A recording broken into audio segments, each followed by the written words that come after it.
Magandang umaga po sa inyong lahat. So tuloy-tuloy tayo sa ating pag-abang sa pagdating ng Panginoon sa pamagitan ng ating pagdiriwang ng banal na misa at pagninilay ng salita ng Diyos. Lahat tayo ay nakaranas ng attraction ng lalaki at babae sa isa't isa. At ang karanasang ito ay tumitindi sa relasyon ng magsing-irog o magkasintahan. At panahon ng simbang gabi, marami po'y nagsisimba kasama ang kanilang girlfriend, ang kanilang boyfriend, magkasintahan. Nandyan yung pananabik sa isa't isa ng magkasintahan. Nandyan yung paghahanap kung nandyan na ba ang kasintahan. Nandyan yung saya kapag sila'y nagkasama, nag-uusap o namamasyal. Itong mga damdaming ito ay nasa Biblia rin. Sa aklat ng awit ni Solomon o sa aklat ng Song of Songs. Katangi-tangi ang aklat na ito dahil ito ay collection ng love songs. At ni minsan, hindi man nabanggit ang Diyos sa aklat na ito. Pero bahagi siya ng banal na kasulatan. Diyan ang galing ang ating unang pagbasa ngayon. Sa pagbasa natin, nandyan yung pag-aabang ng magkasintahan sa bawat isa. At pag-aanyaya, halika, mamasyal tayo. Lumalabas na ang mga bulaklak sa parang, nahihinog na ang mga ubas. Mamasyal tayo, kay ganda mo, magsama tayo. Yun yung pananabik ng magkasintahan.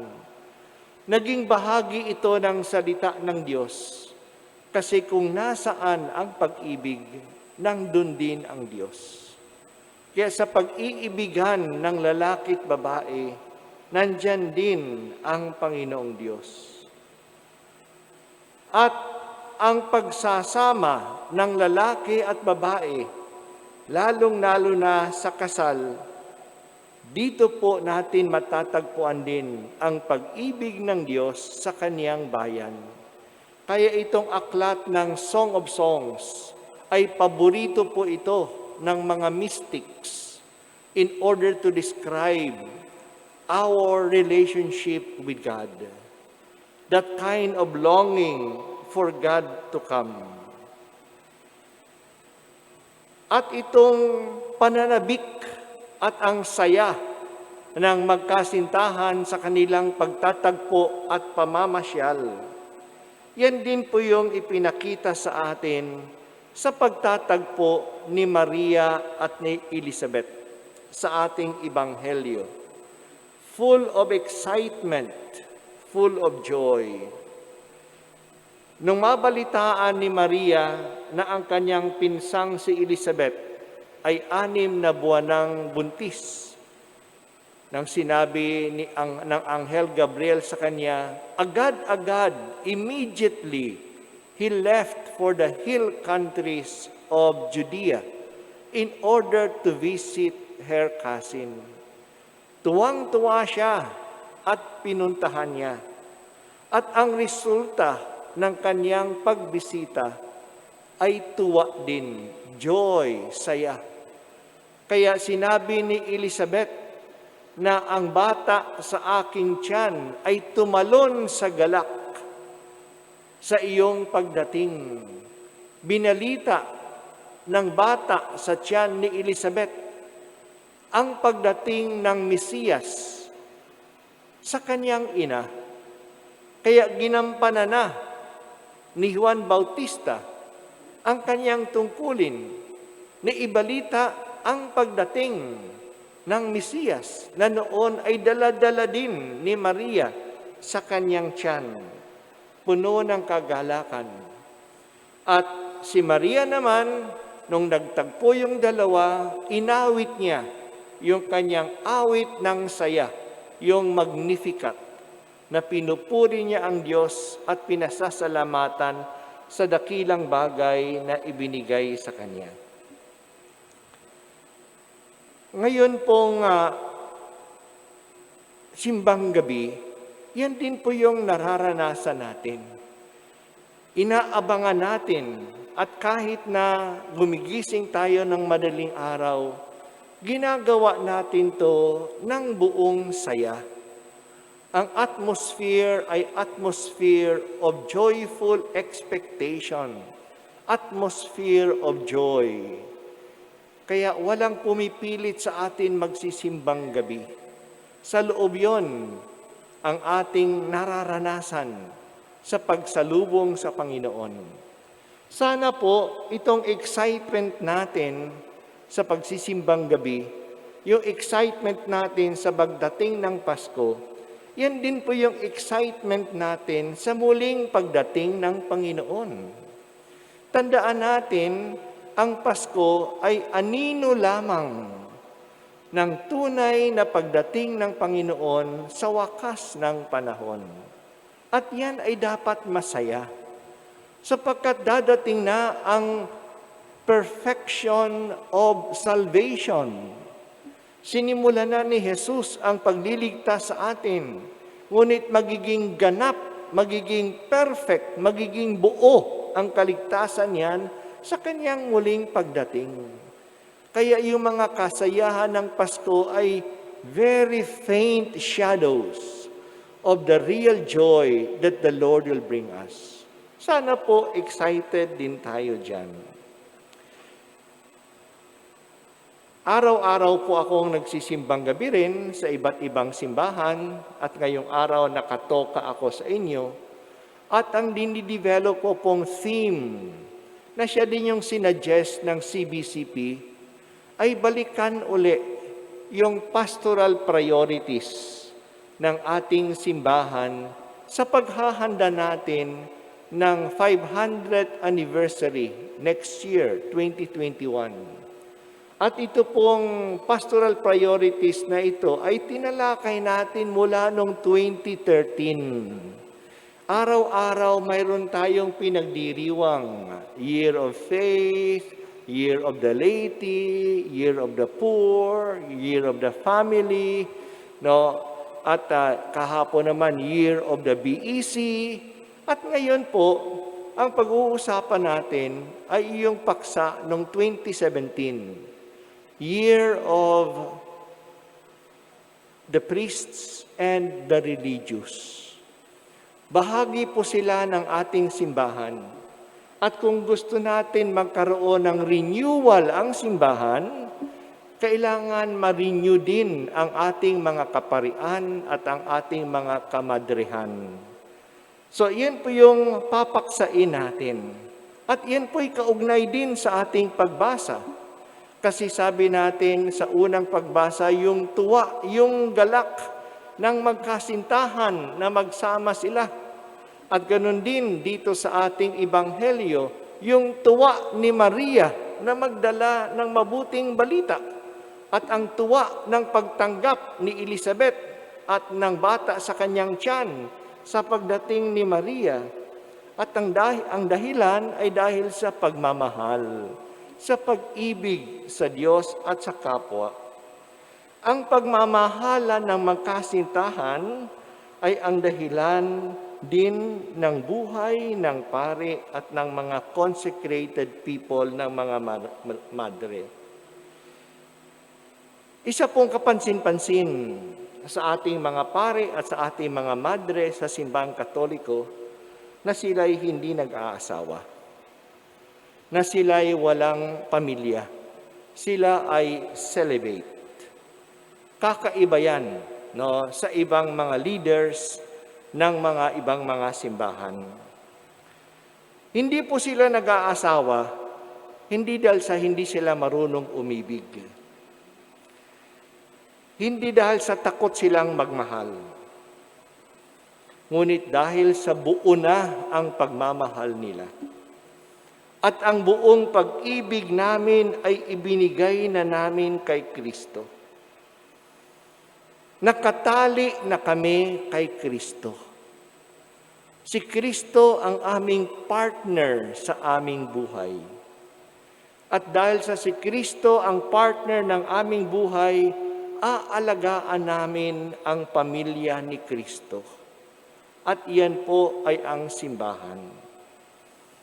Kaya nga, mga pare at mga madre, itinalaga na ang kanilang buhay sa ospital, sa pagamutan, sa mga orphanages, sa mga eskwelahan, sa mga parokya. Nandoon na kami nakatira. Iyan na, doon na tumatakbo ang aming buhay. Ang dahilan doon ay para kay Kristo. Kaya kapag nawala na si Kristo sa aming buhay, ay dadating na si Kristina. Iyan ang mahalaga. In order to nourish our love for Jesus, magiging meaningful ang buhay namin. Kaya nga mayroong celibacy. No, yan yung isang panata na aming ginawa. Pero hindi lang po celibacy ang tanda ng buhay ng mga parit na mga religious. Nandiyan din po yung isang panata ng karukaan, the vow of poverty. Kahit na po yung mga diocesan priests, tulad nila Father Mon, nila Father Stephen, sila Father Hans, wala naman silang vow of poverty, tulad ng ginagawa ng mga Salesiano, ng mga Jesuita, ng mga Dominicans. But they are encouraged and they are asked to live the spirit of poverty. Kasi bahagi ito sa pagsunod kay Jesus. Si Jesus ay Diyos na naging tao at naging mahirap na tao at namatay siya na hubad. Kung iyan yung Kristo na aming sinusundan, kailangan din namin sumunod sa kanyang paraan na hindi siya nakatali sa kayamanan. Sapagkat ang Diyos ang mag-provide. God will provide. So we can be free from seeking earthly wealth in order that we may serve God more fully, trusting in Him. At yan din yung sinabi ni Jesus. Pumunta kayo, huwag kayong magdala ng extra na damit. Huwag kayong magdala ng mga lukbutan. No, kasi pagbibigyan naman kayo ng inyong mga pangangailangan. Totoo, sa simbahan po, mayroon tayong malalaking institusyon. Malaki, maganda ang simbahan natin sa San Felipe. Malaki ang Don Bosco. Malaki ang Ateneo. Malaki ang UST. Yan po ang nagmamay-ari noon ay hindi individual, ngunit yung samahan. Kaya inilipat kami, nandito ako, pupunta ako sa isang diocese ng Palawan, okay lang. Hindi naman akin itong simbahan. Hindi naman akin ito yung school. No, nagagamit ko yung mga facilities, pero hindi yan na bibilang sa aking pamilya. Hindi ko yan na ipamamana sa aking pamilya kasi hindi akin yan. The institution may be rich, but the individuals are poor. Kasi yan po yung aming panata na ginawa. At itong mga malalaki at magagandang institusyon, ay iyan naman ay ginawa para sa misyon. Kaya sino nakikinabang nitong simbahan? Kayo, na taga rito. Yung sound system, kayo nakikinabang. Sino nakikinabang sa Don Bosco na katabi natin? Yung mga estudyante, no? Yung mga magulang. Ganon din sa Ateneo. Ganon din sa lahat ng mga schools natin, mga institutions natin. They were set up for the sake of the mission. No, kaya yung mga pare dadating at aalis, yung mga madre dadating at aalis, but the mission continues. So iyan po yung gawain dahil sa sila'y may panata na magiging poor. Isa pa po sa panata ng mga pare at mga madre, napapansin nga, sabi ko, yung walang asawa, pero hindi napapansin yung personal poverty ng mga tao.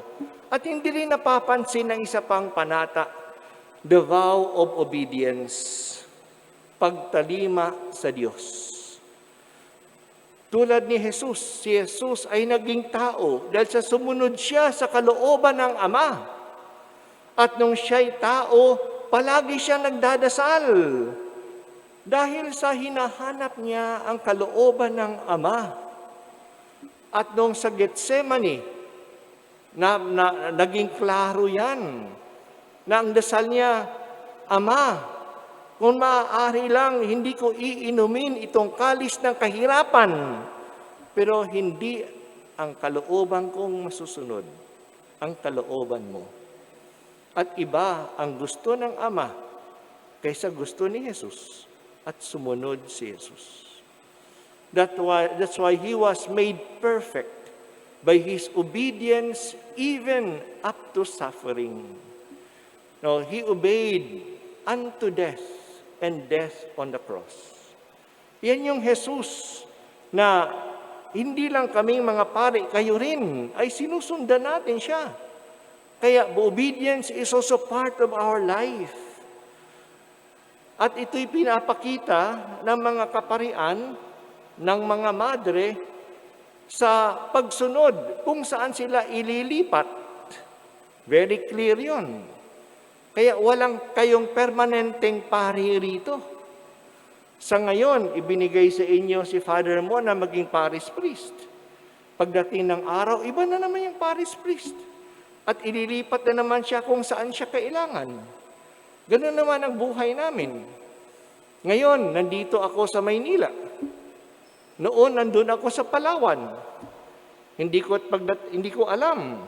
Pagdating ng ating bagong Archbishop, kung saan naman ako dadalhin. No, kasi ang amin naman, hindi yung gusto ko. Ngunit ano ba yung gusto ng Diyos? Kung saan ba kami mas makapaglilingkod ng mas maayos? Kaya may sinusundan kami. Sinusundan namin ang aming superior. Sinusundan namin ang aming obispo. Sinusundan namin ang Santo Papa. So yan po yung bahagi na maging available para sa service. Hinahanap ang kalooban ng Diyos. Bagamat ko konti lang ang mga pare at mga religious dito sa Pilipinas, tayo po ay mga 110 million Filipinos. Kung sabi natin 80 or 83% ay mga Katoliko, maaaring mga may 85 million ng mga Katoliko. Sa 85 million ng mga Katoliko, mayroon lang tayong mga 15,000 na mga pare. Mayroon lang tayong mga 25,000 ng mga kamadrehan. Hindi nga aabot ng 50,000. Maliit na grupo lang. Pero malaki po ang influensya nila sa simbahan. Dahil sa buong buhay nila ay nakatalaga sa simbahan. Kaya malaki ang nagagawa sa simbahan. Kaya anong magagawa natin? Una po, suportahan natin ang kanilang trabaho. Mahalagang alam nyo ang dahilan bakit sila naging pari, naging madre, upang ipaalaala sa atin, sa amin. Bishop, dapat maging masunurin ka. Bishop, dapat maging simple ang buhay mo. No, dapat sa iyong mga relationships ay maging maayos dahil sa mayroong panata. Pero hindi lang po ipaalaala, hindi lang suportahan, kailangan din nating ipagdasal sila. Their life is a life of the Spirit, is a spiritual life. Kung nawala yung spiritual life, mawawala na po ng bisa ang kanilang buhay at ang layunin ng kanilang buhay. At lalong-lalo na, suportahan natin sila. Saan ba nanggagaling yung mga pare at yung mga madre? Nanggagaling naman sa inyong mga pamilya. Kaya nga yung mga bukasyon na magpaparit mga magmamadre ay naaalagaan sa mga pamilya. Kung ang mga pamilya ay hindi nagbibigay ng mga magpaparit mga magmamadre, itong 15,000 na ito, ibababa rin. Yung 25,000 na ito, ibababa rin. Ay yung problema, lalong-lalo na sa Europe. Ang dami mga matatanda na mga parit mga madre at wala na mga bata. At magdudusa din ang buong simbahan. So kaya, kailangan namin ng maging generous din ang mga families sa pag-aalay ng kanilang mga anak. At hindi lang generous, ngunit we have Christian families because vocations cannot come from families who are not Christian sa kanilang pamumuhay. Doon po natututo, doon kami unang natutong magdasal sa pamilya namin. Doon kami natutong mag-serve sa aming pamilya. No, at saka na-develop na lang yan pagpasok sa seminaryo. Pero ang pundasyon ay naibigay sa pamilya. No, kaya mahalaga kung gusto natin ng renewal ng simbahan, dapat ma-renew ang kaparian at ang mga kamadrihan. At bahagi ng renewal, hindi lang na mapabuti sila, ngunit dumami rin sila. At yan po'y nanggagaling sa mga pamilya. Pero tandaan po natin, hindi malungkot ang buhay ng pari o ng madre. Kasi mayroon naman kaming iniibig. Kaya mahalaga yung Song of Songs. Yung pag-ibig na magkasintahan ay applicable din sa amin. Ang aming relationship sa Panginoon na nag-aabang sa Kanya, na tumatanggap sa Kanya. At ang work of evangelization is a work of joy. Tulad ni Maria, ang first evangelizer. Natutuwa siyang pumunta kay Elizabeth at tinanggap naman siya ng may katuwaan. Ganon din ang mga pare. Dapat there should have joy in their spirit. Kasi hindi naman sila makaka-attract ng mga kabataan kung nakikita na ang kanilang buhay ay malungkot. Masaya ang buhay na maglingkod sa Diyos. At iyan ay nagdadala ng saya. Kaya sa araw pong ito, isama natin sa ating mga panalangin sa banal na misa ang ating mga kaparian at ang ating mga kamadrehan.